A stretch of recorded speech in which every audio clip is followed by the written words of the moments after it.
Coming right up.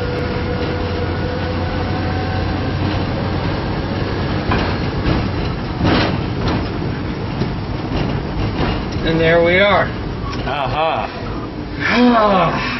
Very, very, very, very creepy place. There is a guest house down below, and Darnell went for a jog, and he had his boy Jerry Rosenberg, arch criminal,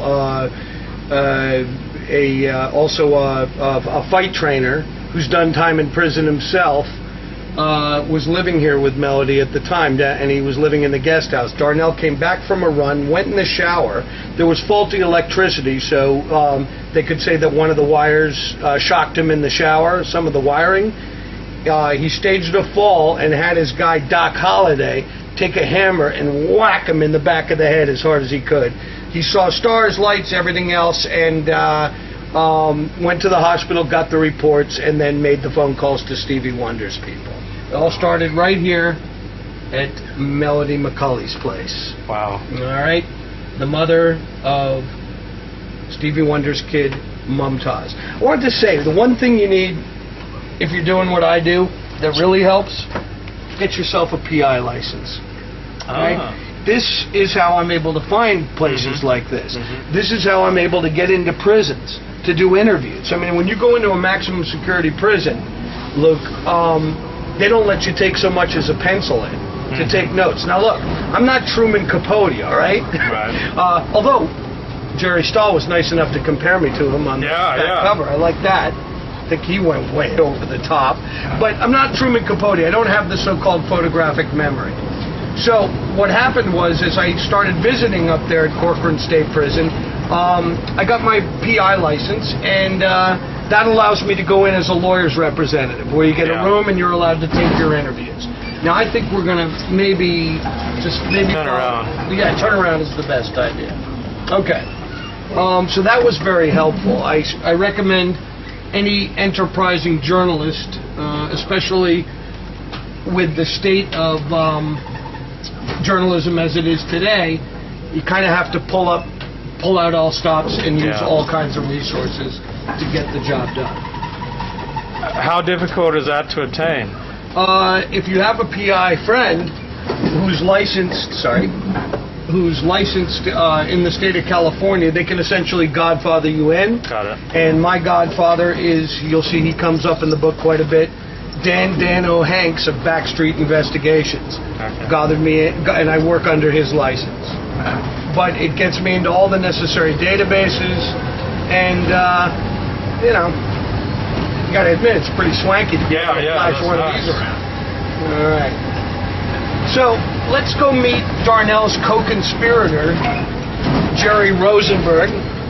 As I told you, Rosenberg's quite a character. I've known him for about 20 years. He's been in and out of prison. He used to have a mohawk, a big blonde mohawk, just like this.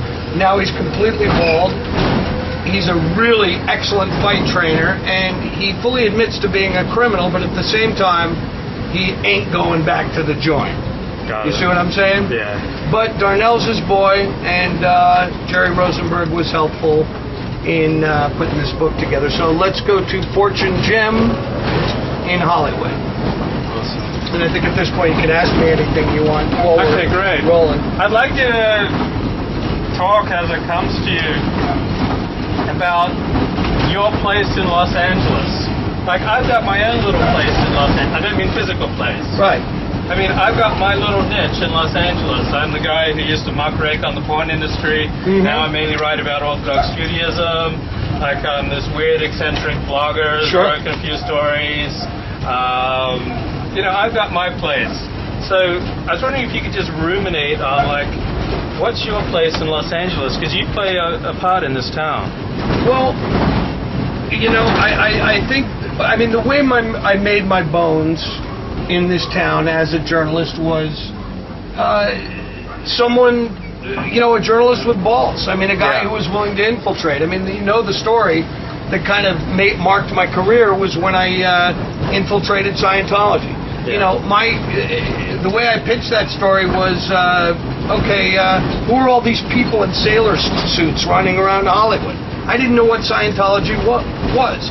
So, of course, I had to join. And, of course, Spy Magazine back in the day, allowed me to do that. So I believe that,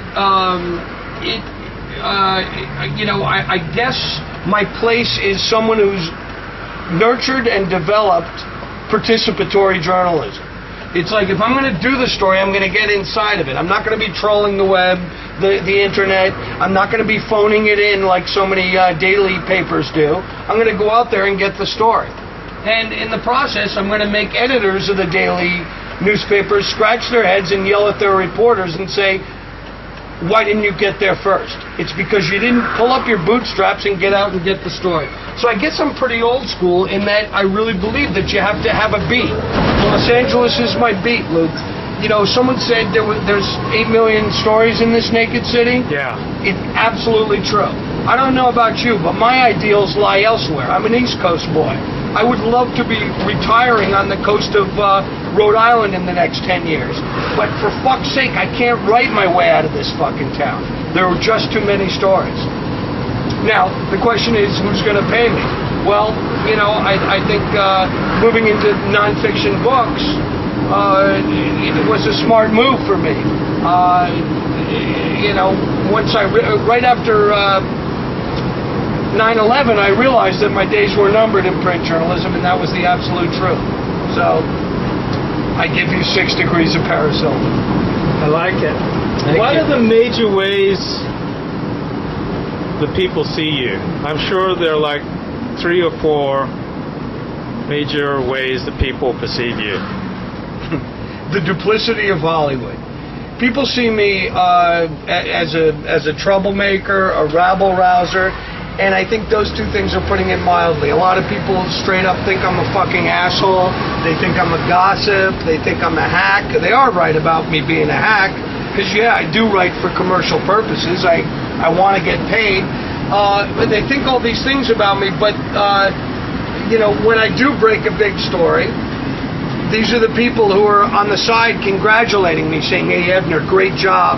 Great job exposing Scientology. Great job exposing these scumbags in Hollywood. But if it looks like that their sort of admiration for me, or their friendship with me, or association with me, is going to inhibit anything that they have planned in terms of furthering their own agenda in Hollywood, they don't fucking know me. Well, truth be told, I wouldn't have wanted to fucking know them to begin with. You see what I'm saying? It cuts both ways. You know, my friends, I could count on one hand. And to have 5 really good friends who I can trust and they can trust me, puts me way ahead of the game. How do the editors you've worked with, if I was to ask them, like privately off the record, like, what's Mark Ebner like to work with? My editors would probably say Ebner is the biggest headache I've ever had. Because truth be told, I'm a high school dropout. As a writer, you know, I couldn't tell you to this day where to put a semicolon. But at the same time, I report my stories to death. And if I'm willing to put that much effort into it, I think my writing speaks for itself, in that what I pour onto the page has the heart and soul that you would want to have in a story like the ones that I tackle. So I think a headache is a small price for an editor to pay for the content that I'm going to deliver.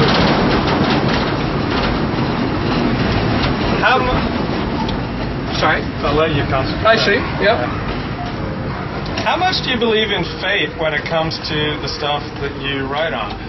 Like, theoretically, you could be writing on anything, Silicon Valley and the British royal family. Theoretically, you could be writing on anything. Yet you seem to concentrate on kind of the underworld.